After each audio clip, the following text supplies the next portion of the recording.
Qu'elle soit naturelle ou artificielle, la régénération est primordiale pour garantir un peuplement d'avenir. Nous vous présentons 3 techniques.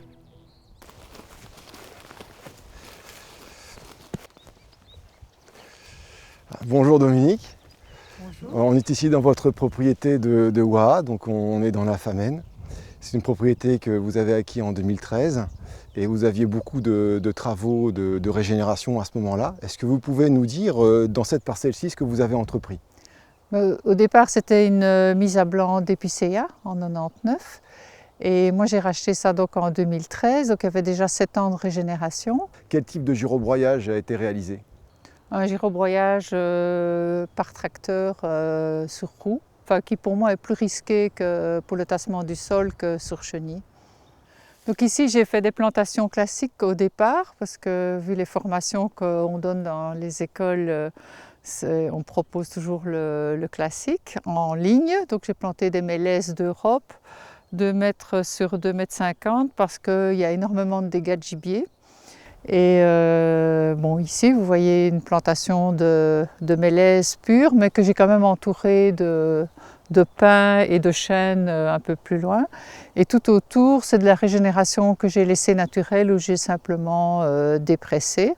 L'objectif, c'est de diversifier. Donc ici, c'est une petite parcelle où il n'y avait rien d'intéressant qui poussait tout seul et j'ai planté des mélèzes pour varier, puisque j'avais déjà planté Douglas et Epicéa sur d'autres parcelles. Alors Dominique, ici on est dans une autre parcelle qui est très différente de la première, c'est-à-dire c'est une parcelle en régénération naturelle. D'ailleurs nous marchons là en ce moment sur un cloisonnement. Oui, j'ai fait des layons tous les 20 mètres dans la régénération naturelle d'Epicéa qui était très dense, que j'ai fait dépresser à tous les mètres ou tous les 2 mètres. L'épicéa n'étant pas en station ici, eh bien, quand on regarde bien, on voit qu'il y a du chêne, du tremble, il y a du bouleau qui est élagué. Donc il y a un potentiel, mais seulement comme c'est une forêt qui bouge tout le temps, tous les ans, il faut surveiller pour favoriser l'arbre objectif que l'on va envisager de garder en fonction du climat. Et mes successeurs continueront, j'espère, le travail. Donc c'est vrai qu'on a une régénération qui est dominée par l'épicéa, que tu n'as pas voulu au départ, il est arrivé naturellement. Et il faut dire que si on laisse faire la nature, l'épicéa va avoir tendance à étouffer toutes les autres espèces. Et donc ton travail à toi, c'est vraiment d'essayer de valoriser les espèces minoritaires pour en faire justement un objectif à long terme. Même si elles sont peu nombreuses actuellement, il faut les aider, les accompagner. Et l'épicéa alors va aider dans ton travail de sélection.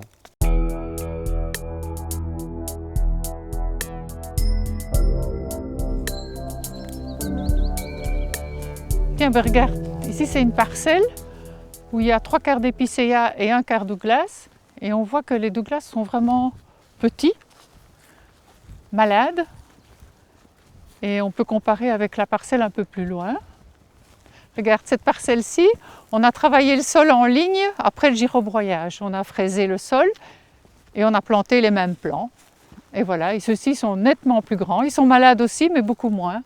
L'usine à bois a fonctionné beaucoup mieux.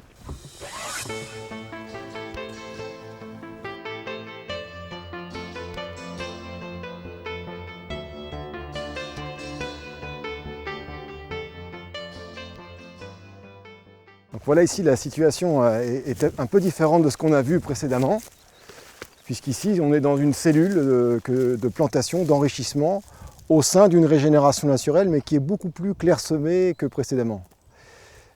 Quelles sont les espèces qui ont été installées ici et quels ont été les travaux préparatoires? Mais ici, c'est une machine qui est venue décompacter le sol, donc simplement le soulever. Là, d'abord, éloigner tout ce qui gêne pour la plantation tout autour. Et puis, on a pu planter. Donc, on a des chênes sessiles au centre, qui est probablement, enfin, ce que j'espère, l'arbre objectif. Puis autour, on a mis quelques chênes rouges parce qu'ils sont très résistants et qu'ils repoussent si jamais les autres sont morts. Puis il y a de l'érable parce qu'il va très vite partir puisque la durée de vie est plus courte. Et puis nous avons un châtaignier aussi pour varier les essences. Et alors donc on voit que tu as mis des protections. Tu peux nous en dire un mot? Oui, parce qu'au débourrement, le chevreuil adore les jeunes feuilles. Et donc, si en plus des chenilles, on a le chevreuil, il ne reste plus grand-chose.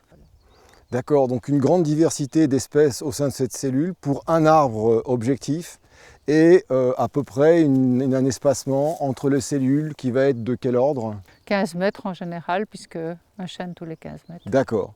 Et entre ces cellules, bien sûr, tu vas jouer sur la régénération naturelle qui est déjà présente et que tu vas aussi travailler. Oui, avec des essences à vie plus courte qui seront coupées avant.